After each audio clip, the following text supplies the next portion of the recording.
C grade का exam दे रहे होते वो कराने लगते हैं। कई लोग खुद का चैनल बना लेते हैं टेलीग्राम का, वो कहते हैं हम बेच रहे हैं 500 में, हम 100 रुपये में दे रहे हैं।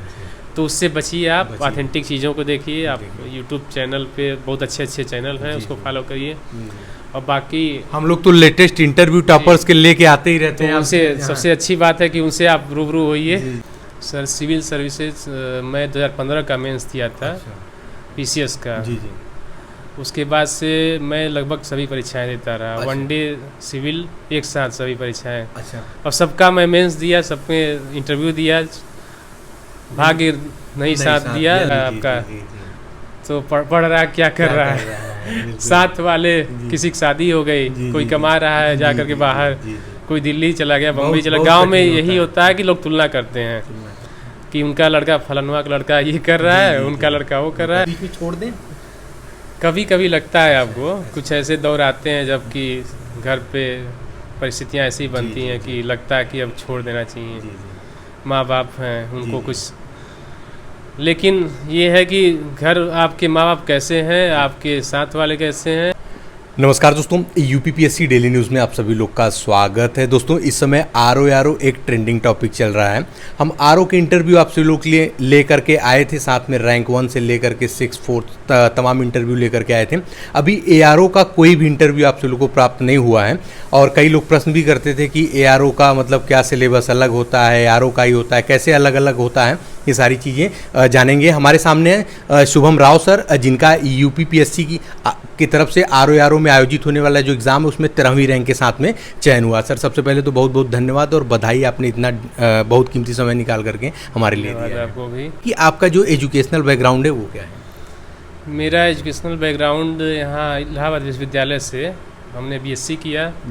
बीएससी के पश्चात एलएलबी के पश्चात मास कम्युनिकेशन। उसके बाद प्राचीन इतिहास विषय से हमने एमए किया। अच्छा। और नेट दिया हमने। अच्छा, नेट जीआरएफ।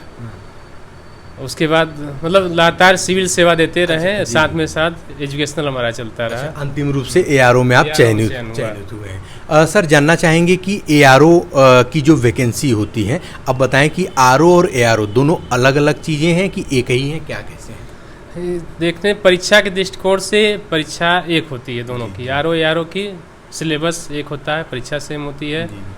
और प्री की कटाप भी अब लगभग बराबर ही जाती है। पहले कुछ अंतर रहता था, मतलब लगभग 20 नंबर 30 नंबर का अंतर प्री कटाप में, और मेंस के कटाप में भी लगभग 100 नंबर का डिफरेंस रहता था। लेकिन विगत 2 वर्षों से। हेलो दोस्तों, वीडियो को बीच में रोकने के लिए क्षमा चाहेंगे, लेकिन आप सभी लोगों से एक इम्पॉर्टेंट जानकारी शेयर करना था। आप सभी में से बहुत से ऐसे सीरियस छात्र होंगे जो महंगी कोचिंगों की फीस अफोर्ड नहीं कर पाते होंगे। आपकी इसी परेशानी को दूर करने के लिए पीडब्ल्यू यानी फिजिक्स वाला लेकर आया है यूपीपीएससी के सभी स्टूडेंट्स के लिए Samiksha batch for UPPSC RO prelims and mains exam, सिर्फ 1299 रुपए में। और जो लोग टारगेट कर रहे हैं यूपीपीसीएस 2024, उनके लिए हिंदी व इंग्लिश दोनों भाषा में प्रथम batch for UPPSC 2024 Hindi medium prelims और मेंस एग्जाम, सिर्फ 4499 रुपए में। और योग्य batch for UPPSC 2024 English medium prelims और मेंस एग्जाम, सिर्फ 4499 रुपए में। ये सभी बैचेस आपको प्राप्त करवाती हैं live lecture from top faculties of India, DPPs and class notes, study materials, PYQ analysis and much more. दोस्तों इन कोर्सेज के विषय में बताने का मुख्य उद्देश्य इतना है, अफोर्डेबल प्राइस में इंडिया की बेस्ट फैकल्टी के साथ आपको पढ़ने का मौका प्राप्त होगा। हमारी तरफ से आपके लिए है स्पेशल ऑफर। यूज करें हमारा coupon code for Samiksha batch UDN 200 to get additional discount and used coupon code for Pratham batch and Yogya batch UDN 500 to get additional discount. Coupon code और PW courses link in description box. अब कटाप में मुश्किल से 10 number का अंतर रहता है। तो बाकी समकक्षता कार्य प्रणाली की दृष्टि से दोनों मतलब बराबर ही हैं। केवल पे ग्रेड का ये आरओ का जो है वो 4600 पे ग्रेड का पद है, और आरओ जो समीक्षा अधिकारी वो 4800 पे ग्रेड का है। अच्छा। सर आरओ और एआरओ के लिए एजुकेशन क्वालिफिकेशन क्या चाहिए होता है? आरओ के लिए सिंपल ग्रेजुएशन चाहिए होता है, और ARO के लिए एक स्पेशल डिग्री ओ लेवल का डिप्लोमा चाहिए होता है, जो साल भर का होता है। अच्छा, ये कहाँ से ये डिप्लोमा रहे तभी माना जाएगा? डिप्लोमा लोग वहाँ जैसे डोएक सोसाइटी का ओ लेवल मान्य होता है, बाकी तो गवर्नमेंट का GO आया पिछली बार। तो 2021 से लगभग ओ लेवल के समकक्ष कई डिग्रियां आ गई, ADCA, PGDCA, computer science, BTech, BSc IT। तो इन सबको 2021 में सभी को लिया है। अच्छा, नया आया है जिसको मतलब आयोग की साइट पे ही छात्र जाके देख सकते हैं क्या क्या ARO के लिए मांगा है। जी, शासनादेश आया है उसके, वो देख सकते हैं लेवल के समकक्ष में। अच्छा, सर जानना चाहेंगे आपने कहीं कोचिंग करी है ARO की तैयारी के लिए? सर कोचिंग तो नहीं किया, लेकिन सेल्फ स्टडी हमने। अच्छा, हम चूँकि पहले से ही देते रहे हैं, तीसरी बार में हमारा हुआ। अच्छा, और कुछ लोगों का मार्गदर्शन रहा इसमें, जो हमारे सीनियर थे और हमारे गुरु तुल्य थे। अच्छा, तो उनके माध्यम से हमको इसका मार्गदर्शन मिलता रहा। अच्छा, तो वही चीज़ हम आगे प्रश्न आपसे करने जा रहे थे कि सबसे बड़ा योगदान किन किन लोगों का रहा, आप नाम भी ले सकते हैं। योगदान सबसे अधिक हमारे मित्र जो होते हैं, जो हमारे सुख दुख में हमारे साथ रहे इतने लंबे समय तक। जब आदमी निराशा के दौर में, लॉकडाउन के बाद हताश निराश हो गया, घर गया, फिर घर से वापस आया, तो आपके साथ के कुछ लोग हैं जो आपको हमेशा बूस्टअप किए, हमेशा हौसला अफजाई की, आप में विश्वास बनाए रखा, और खुद का भी थोड़ा सेल्फ डिटर्मिनेशन रहता है। खुद पे विश्वास रखिए और धैर्य रखिए, समय के साथ चीज़ें मिलती हैं, बस समय आने पर वो प्राप्त होती हैं। चलिए सर, बहुत भाग्यशाली हैं कि ऐसे मित्र आप सभी लोगों को मिले, लेकिन बहुत से मित्र ऐसे होते हैं जो लोगों को भटकाते भी हैं। हाँ, तो आपके व्यक्तित्व पे निर्भर करता है, आपके साथ कैसे लोग हैं, आप जैसे रहेंगे वैसे लोग आपको मिलते हैं। अच्छा, सर जानना चाहेंगे आप सिविल सर्विस की तैयारी कब से कर रहे हैं? सर सिविल सर्विसेज मैं 2015 का मेंस दिया था। PCS का। उसके बाद से मैं लगभग सभी परीक्षाएं देता रहा। अच्छा। 1 डे सिविल एक साथ सभी परीक्षाएं। अच्छा। और सबका मैं मेंस दिया, सब में इंटरव्यू दिया, भाग्य नहीं साथ दिया, लेकिन तो अंतिम रूप से 2021 में आप चयनित हो। 2021 में हमारे 3 एग्जाम निकले। अच्छा, एक साथ ही। ये जूनियर असिस्टेंट निकला सबसे पहले 2019 का।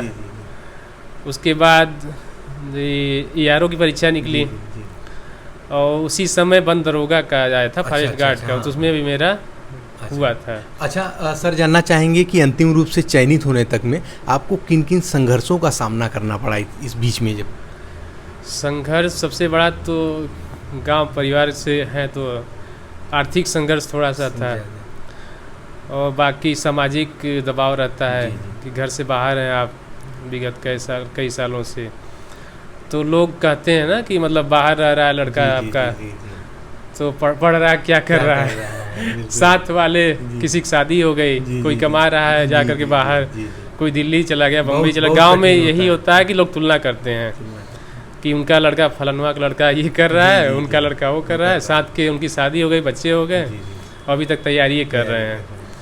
तो इस तरह के मतलब बातें सुनने में आती हैं। आप कहीं अपने रिश्तेदारों के यहाँ जाएंगे तो वहाँ भी सुनने को मिलेगा, क्या कर रहे हो, तो कब तक पढ़ोगे। तो इस दरमियान क्या आपको बीच में लगा कि यार अब हम भी चलते हैं यार, शादी कर लेते हैं और नौकरी करते हैं कहीं प्राइवेट में ही, ऐसा लगा कि बीच में छोड़ दें? कभी कभी लगता है आपको, कुछ ऐसे दौर आते हैं जबकि घर पे परिस्थितियाँ ऐसी बनती हैं कि लगता है कि अब छोड़ देना चाहिए। माँ बाप हैं, उनको कुछ, लेकिन ये है कि घर आपके माँ बाप कैसे हैं, आपके साथ वाले कैसे हैं, वो आपके बारे में क्या सोचते हैं, सारी बातें इस पे डिपेंड करती हैं। सर जैसे जानना चाहेंगे फिर अब हम लोग आते हैं अपने आपके ARO के सिलेबस पे, क्योंकि बहुत प्रतीक्षित ये जो वैकेंसी है, क्योंकि अभी ये आया है, अब पता नहीं कब आएगा, लोग उम्मीद करते हैं 27 में आए, 28 में आए। तो सर आपका जो दिनचर्या रहता था पढ़ने का, वो किस प्रकार से शेड्यूल था? हमारा शेड्यूल सबसे पहले तो सुबह उठते ही पहली बात कि समय के साथ आदमी नकारात्मकता हावी होने लगती है, तो इसलिए सबसे पहली बात कि अपने आप को स्वस्थ रखें। बदलते दौर में ये कोरोना या तमाम तरह की बीमारियां आई, तो खुद को फिट रखने के लिए थोड़ा समय अपने आप में देना ज़रूरी है। तो सुबह उठते ही मैं पार्क में जाता था, यहाँ अगल बगल थोड़ा व्यायाम करता था, उसके बाद आने के बाद नहाने के बाद थोड़ा नाश्ता पानी करके तो लाइब्रेरी हमने ज्वाइन कर रखा था। तो सुबह से दोपहर 1 बजे तक लाइब्रेरी में रहता था। तो उसके बाद के दाल चावल, जी सबसे फेवरेट इलाहाबाद का जो है दाल चावल चोखा जो है। हाँ, तो उसको बना करके फिर खाने के बाद 1 घंटे की नींद ले करके उसके बाद फिर से उठकर मुंह धुल के चाय वा पी के तो फिर से सुबह से शाम तक लगभग वही 8 साढ़े 8 9 बजे तक। अच्छा, कब से कब तक? शाम में कब से? शाम में 9 बजे तक। शाम में 9 बजे तक। हाँ, फिर अच्छा, उसके बाद फिर वही सुबह का रूटीन फिर वैसे हो फिर- जाता था। मतलब आप रात में नहीं दिन में पढ़ते थे लाइब्रेरी में? पढ़ते थे, रात में नहीं। अच्छा, अब सर हम जानना चाहेंगे आपने कहीं कोचिंग करी थी इसके पहले? सर कोचिंग हमने नहीं किया कहीं पे। अच्छा, कोचिंग नहीं किया था। सर फिर हम जानना चाहेंगे आपने कैसे सोचा, मतलब जब कोचिंग नहीं करी तो कोई मार्गदर्शन नहीं रहा होगा, दोस्त यार जो आपने बताया वो सब लोग थे, तो आपने कौन कौन सी किताबें खरीदी, पढ़ी जो है? और अच्छा, आपका जो सिलेक्शन है ये पहले वाली तैयारी के कारण हुआ कि बीच में जब मतलब कुछ ज़्यादा गैपिंग होती है तो आदमी एक थोड़ा सा सीरियस मुद्रा में आता है, जी। तो उस समय आपने कौन सी पढ़ाई करी? क्या दोनों पढ़ाई में अंतर था कि क्या कैसे था? नहीं, पढ़ाई तो आपकी चलती रहती है समय। जो पहले वाली पढ़ाई रहती है उसमें आदमी ज़्यादा गेन ज़्यादा तभी करते हैं जब आपकी बेसिक जो होती है। जी। तो बाकी पेपर देते देते आपको इतना अनुभव हो जाता है कि पेपर कहाँ से आ रहा है, प्रश्न कहाँ से आ रहे हैं, और चीज़ें पढ़ते पढ़ते वही रिपीट होती रहती हैं। तो फिर कुछ गलतियाँ आप कर करके उसमें अभ्यस्त हो जाते हैं कि उसको नहीं करते हैं फिर। तो मेन यही होती है कि गलती आप कहाँ नहीं करेंगे, क्योंकि सामान्य परीक्षार्थी जो होते हैं नए नए वो गलतियाँ कर देते हैं। तो चूँकि परीक्षा जो है प्री परीक्षा मेंस परीक्षा ऑब्जेक्टिव है, तो उसमें माइनस मार्किंग भी है, तो उसका अहम योगदान है। तो सबसे पहली बात यही है कि इस पे ध्यान देना है गलती क्या नहीं करनी है हमको, और क्या चीज़ें पढ़नी है, क्या छोड़नी है, और क्या कौन से क्वेश्चन एकदम से नहीं छोड़ना है हमको। रिपीटेड क्वेश्चन जैसे जो आते हैं, कुछ परसेंटेज निर्धारित होते हैं जिसमें पुराने क्वेश्चन ही आते हैं, तो उनको एकदम कंठस्थ कर जाना है। सर इसमें एक चीज़ ये जानना चाहेंगे कि आप पीसीएस की भी तैयारी कर रहे थे, मेंस वगैरह दिया आपने, इंटरव्यू दिया, और आरओ, हम क्या ऐसा भी है कि आरओ और पीसीएस की पढ़ाई अलग अलग, क्योंकि एक ही पढ़ाई हम कर सकते हैं, ऐसा है? प्री के लेवल पर तो एक ही परीक्षा एक ही है, बाकी हिंदी का योगदान थोड़ा ज़्यादा रहता है इसमें। रहता समीक्षा, सहायक समीक्षा के लिए हिंदी आपको थोड़ी ज़्यादा मजबूत करनी पड़ेगी। अच्छा, तो सर क्या सिलेबस आपने, मतलब जो सिलेबस था उसके लिए कौन कौन सी किताबें प्रारंभिक परीक्षा के लिए पढ़ी आपने? प्रारंभिक परीक्षा के लिए तो घटना चक्र, पूर्वालोकन, अच्छा, परीक्षावाड़ी, जी, और बाकी दृष्टि की मैगजीन कुछ आती हैं, अच्छा, क्विक रीजन वाली, अच्छा, और करंट अफेयर का रेगुलर हर महीने का क्रॉनिकल पढ़ते रहिए। अच्छा। बाकी इतना ही चीज़ आपने जीएस के लिए आरओ में बस पर्याप्त है, पर्याप्त है। पर्याप्त। अच्छा, सर फिर इसमें टेस्ट सीरीज वगैरह भी आपने दिया? टेस्ट सीरीज तो बहुत लाभदायी होती है। अच्छा, इसमें अच्छा, प्री लेवल पे आपको कहीं न कहीं ज्वाइन कर लेना चाहिए, क्योंकि इससे ये होता है कि पढ़े तो सब रहते हैं हम, लेकिन जो पेपर का माहौल होता है वो हमको टेस्ट सीरीज देने पे ही पता चलता है। आपने कहाँ टेस्ट सीरीज ज्वाइन किया था?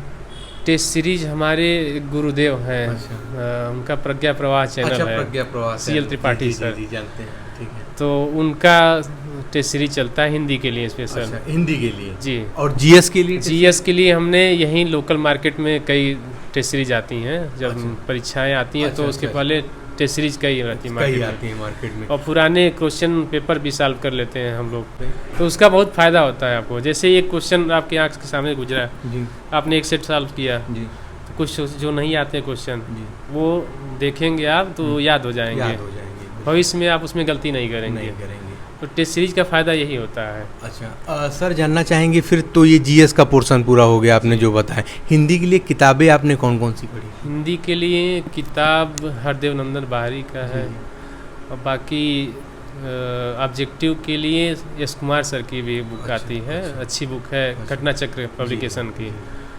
यश कुमार सर ऑलरेडी यहाँ समीक्षा अधिकारी थे, अभी समय डिप्टी एसपी पद पे चयनित हैं, तो उनका प्री और मेंस दोनों के लिए बहुत अच्छी किताब है। लगभग लोग वही पढ़ते हैं यहाँ। काफ़ी लोगों ने बताया, उनका एक तर्कस चैनल भी चलता है, तर्कस चैनल है यूट्यूब पे, जी, टेलीग्राम का भी है, तो उससे बहुत जो त्रुटियां होती हैं, जो एक मेन फॉर्मेट है आयोग का, वो मिल जाता है लोगों को, और काफ़ी आयोग में जचती हैं। तो इसलिए थोड़ा सा उस सहूलियत मिलती है। अच्छा, और टेस्ट सीरीज आपने बताया कि आपके गुरुजी थे, वहाँ से आप कर लेते थे। मेंस के लिए तो उनका रामबाण है। अच्छा, मेंस के लिए प्रज्ञा प्रवाह चैनल का जो चैनल है उसमें आपकी जो बहुत माइनर त्रुटियाँ होती हैं, छोटी छोटी गलतियाँ होती, कहाँ आप मिस्टेक करते हैं, वो लगता है कि गलती नहीं है, लेकिन वही गलती होती है। जैसे कामा हो गया, कहीं किस तरह लेटर का फॉर्मेट, कहाँ पे कामा लगाना, कहाँ नहीं लगाना है, कहाँ कौन सा शब्द यूज करना है, ये चीज़ें, तो ये चीज़ें वहाँ से बहुत आपको क्लियर हो जाती हैं। सर ये तो हो गया जीएस और हिंदी का, कुछ हिंदी में छूट भी रहा है, ऐसा कुछ है? नहीं, हिंदी में सबसे मेन है कि आप लेटर जो ड्राफ्टिंग का पेपर अभी होता मेंस है, में सर हम लोग आएंगे, हम प्रारंभिक परीक्षा के लिए बात करें। प्रारंभिक परीक्षा के लिए 6 टॉपिक है। 6 टॉपिक को आप एकदम रट जाइए, मतलब उसमें ये है कि 60 क्वेश्चन है तो 60 क्वेश्चन आप करने हैं। आप 50 करेंगे, 40 करेंगे तब आपका सिलेक्शन नहीं होगा, क्योंकि सिलेक्शन हिंदी कराती है। तो हिंदी में आप 55 प्लस नंबर रहेंगे तभी आपको सिलेक्शन होना है। सर ये जानना चाहेंगे, जैसे अब आते हैं मुख्य परीक्षा में, मुख्य परीक्षा में भी जीएस का एक पेपर होता है 120 नंबर का, तो जो प्रारंभिक परीक्षा में जीएस के लिए आपने पढ़ा था वही मुख्य परीक्षा के लिए जीएस के लिए आप उतना ही पढ़ते हैं कि और ज़्यादा? जीएस मेंस जो आता है तो समीक्षा का हमको लगता है कि पीसीएस से भी टफ होता है इसका मेंस। 120 क्वेश्चन जो आते हैं वो क्वेश्चन इस तरह के रहते हैं कि उसमें 70-75 जो कर लेता है तो बहुत बेहतर पोजीशन में रहता है, क्योंकि ऐसे क्वेश्चन रहते हैं कि वो कहीं नहीं दिखे रहते हैं आपको। कुछ क्वेश्चन रहते हैं जो रिपीटेड रहते हैं, तो उतना मतलब 60-65 नंबर तो नॉर्मल आदमी भी कर लेता है, लेकिन 75-80 ले जाने में आपको वही मशक्कत करनी पड़ती है। तो फिर उसके लिए क्या एक्स्ट्रा आपने तैयारी करी? उसके लिए आप बराबर प्रैक्टिस सेट करते रहिए। अच्छा, कहीं न कहीं से आप जनगणना एकदम रट जाइए। उसके क्वेश्चन आते हैं तो डायरेक्ट नहीं पूछता है, पूछेगा नीचे से तीसरा कौन है, ऊपर से दूसरा कौन है। तो नॉर्मली ये स्टूडेंट यही पढ़ते हैं कि पहले नंबर पे कौन है, सबसे नीचे कौन है, साक्षरता कहाँ की सबसे ज़्यादा है, तो इसमें घुमा के थोड़ा पूछता है। और बाकी थोड़े बहुत करेंट भी टिपिकल आते हैं इसमें, तो इसके लिए प्रैक्टिस सेट बहुत कारगर होता है। प्रैक्टिस सेट बहुत आप रेगुलर एक प्रैक्टिस सेट सॉल्व करिए, बाकी फ़ायदा मिलेगा आपको इससे। अच्छा, सर हमने प्रारंभिक परीक्षा के लिए एक चीज़ नहीं पूछा था, करंट अफेयर आपने कहाँ से पढ़ा? करंट अफेयर के लिए सर हमने क्रॉनिकल पतली वाली मैगजीन आती है, और बाकी 6 महीने पे घटनासार और दृष्टि आँख वाली जो आती है, तो लगभग लोग वही पढ़ते हैं। अच्छा, पढ़ते सभी लोग हैं, लेकिन जो रेगुलर पढ़ता रहता है तो उसको ज़्यादा सहूलियत होती है। उसके लिए क्वेश्चन ये रहता है कि हर महीने का देखता जाता है, फिर 6 महीने वाली आती है तो उसमें देखता है, तो उसको सब पढ़ा रहता है, तो वो जल्दी पढ़ लेता है उसको। सर मुख्य परीक्षा में ये तो जीएस का पोर्शन हो गया, अब बाकी के जो बचे पोर्शन है वो हिंदी से रिलेटेड ही हैं। हाँ, तो उसमें सबसे जो मोस्ट इम्पॉर्टेंट टॉपिक है जो छात्र हमारे पूछते रहते हैं, निबंध, एसे वाला जो पोर्शन है, इसको कहाँ से लोग पढ़ें ज़्यादा से ज़्यादा कि मतलब चीज़ें वहाँ से क्लियर हो सकें उनकी? एसे के लिए आती है अरिहंत की एक बुक आती है, जो बहुत अच्छी बुक है, मार्केट में है, हमने भी वही ली थी। और बाकी कुछ सोर्स तो हमको प्रज्ञा प्रवाह चैनल से हमारे गुरुदेव टेस्ट लेते थे वो, तो उनका ऑनलाइन वो था कि हम कॉपी पे लिख करके अपना समय सीमा के अंदर ग्रुप में डाल देते थे, तो वो उसको जांच करके फिर उसमें कहाँ गलती है, कहाँ क्या लिखना है, कहाँ कोटेशन लिखना है, तो किस तरह से उसको फॉर्मेट करना है वो बताते थे वो। और बाकी अरिहंत की बुक जो है वो बहुत अच्छी है। अच्छा, लेटेस्ट आती है एग्जाम समय? जी, लेटेस्ट है वो, मतलब 2021 में आई थी मॉडर्न अभी। तो उसमें करंट के भी टॉपिक रहते हैं, बाकी पुराने टॉपिक, ट्रेडिशनल टॉपिक भी रहते हैं, सब कवर है। मैक्सिमम निबंध मतलब उसमें दिए हुए हैं। अच्छा, तो एक मोटा मोटा आपको मैटर मिल जाता है एक जगह पे। अच्छा, सर और मेंस के और जो चीज़ें हैं वो फिर कहाँ से आपने इसको क्लियर किया? बाकी चीज़ें एस कुमार सर का जो चैनल था तर्कस का, अच्छा, वो तो बिल्कुल एकदम सटीक चीज़ है, बस रटना है आपको, रटना है बस, फॉर्मेट रट जाइए, आप पेपर में हूबहू लिख दीजिए वही चीज़। अच्छा, मुख्य परीक्षा में कुछ और चीज़ें हैं सर जो बतानी हो, भूल रहे हो हम लोग? मुख्य परीक्षा में कुछ चीज़ें आती हैं जिसमें सटीक नंबर मिलते हैं। जैसे कि कंप्यूटर के क्वेश्चन आते हैं, 10 नंबर कंप्यूटर आता है, तो 2-2 नंबर क्वेश्चन आ गए या 5-5 के 2 क्वेश्चन आ गए, तो उसमें आपने अगर एग्जैक्ट लिख दिया तो आपको टोटल नंबर मिल जाते हैं। और बाकी Hindi to English, English to Hindi, प्रशासनिक शब्दावली करके आती है, उसको भी आप अगर रट गए तो उसमें आपको पूरे मार्क्स मिल जाएंगे। तो उसके लिए भी एस कुमार सर की बुक आती है, घटना चक्र वाली, तो उसमें बहुत पर्याप्त मैटर रहता है उसको। आपने वही पढ़ा था प्रशासनिक शब्दावलियाँ तो नहीं? उससे पढ़ा था, कुछ चीज़ें ऑनलाइन यूट्यूब से पढ़ ली थी, कुछ और जो आता भारत का गजट का कुछ करके आता है इस तरह से, उसमें प्रशासनिक शब्दावलियाँ रहती हैं। अच्छा, उससे भी पढ़ा था हमें। और बाकी मुहावरे आते हैं, मुहावरा बाकी प्रयोग, तो उसको भी ध्यान देना जरूरी है। क्योंकि यहाँ 2-2 नंबर, 3-3 नंबर, 2-2, 5-5 नंबर बढ़ा, 2-2 नंबर बढ़ा करके ही 1-1 नंबर से आदमी चूक जाता है। 1 नंबर कम पाया, 2 नंबर कम पाया, तो सचिवालय की जगह पे बिल्कुल और विभाग में फिर हो जाता है आदमी जो है। सर, मुख्य परीक्षा में लगभग प्रारंभिक परीक्षा, मुख्य परीक्षा में दोनों में इतनी चीज़ें हैं, इसमें तो किसी प्रकार का इंटरव्यू होता नहीं है। सर, अभी जो एग्ज़ाम है अक्टूबर में नोटिफिकेशन आ जाएगा आयोग का ही, तो सर हमारे जो व्यूअर्स देख रहे हैं, जो अभी इसकी तैयारी करने लगे हैं, उनके लिए कुछ कम शब्दों में आप मोटिवेशन बता दें ताकि डरे नहीं, होगा क्या, कैसे, ये सब चीज़ें आप। फिर तैयारी के लिए आपको खुद पे विश्वास रखना होता है पहली बात, और दूसरे से कंपेयर ना करिए खुद को। सबका अलग अलग कैपेसिटी है, सबकी अपनी अपनी अलग बौद्धिक क्षमता है। आप खुद कितना मेहनत कर रहे हैं, कितनी लगन से कर रहे हैं, कितनी ईमानदारी से कर रहे हैं, उस पे आपका डिपेंड करता है कि आपका रिजल्ट कैसा आएगा। बाकी भ्रमित नहीं होना चाहिए। बहुत कोचिंग वाले ऐसे टेस्ट सीरीज कराते हैं जिनको टेस्ट का सिलेबस ही नहीं पता है, आर.ओ. का, वो टेस्ट सीरीज कराने लगते हैं। तो वो चीज़ें बहुत, जो खुद जो है सी ग्रेड का एग्ज़ाम दे रहे होते हैं वो कराने लगते हैं। कई लोग खुद का चैनल बना लेते हैं टेलीग्राम का, वो कहते हैं हम बेच रहे हैं 500 में, हम 100 रुपये में दे रहे हैं। तो उससे बचिए, आप ऑथेंटिक चीज़ों को देखिए। आप यूट्यूब चैनल पे बहुत अच्छे चैनल हैं, उसको फॉलो करिए। और बाकी हम लोग तो लेटेस्ट इंटरव्यू टॉपर्स के लेके आते ही रहते हैं। उनसे सबसे अच्छी बात है कि उनसे आप रूबरू होइए, और कभी हो तो संपर्क भी कर सकते हैं आप। बिल्कुल सही कह रहे हैं। और चलिए सर, आपने बहुत कीमती समय हमारे चैनल के लिए और हमारे लिए निकाल के दिया है, इसके लिए आपको तहे दिल से बहुत बहुत धन्यवाद, और भविष्य के लिए आपको बहुत ढेर सारी बधाई और शुभकामनाएं। सर आपको भी बहुत बहुत धन्यवाद। सर। दोस्तों, जो भी चैनल पर नया है, चैनल को सब्सक्राइब करने के साथ साथ बेल आइकन जरूर प्रेस कर दें, ताकि उत्तर प्रदेश लोक सेवा आयोग और अन्य भर्ती विभाग तरफ से कोई भी महत्वपूर्ण अपडेट हो आप सभी लोग से मिस ना होने पाए। ऐसे ही बने रहिए मोटिवेशन वीडियो के लिए। चलिए मिलते हैं अगले वीडियो में, तब तक के लिए जय हिंद, जय भारत, नमस्कार।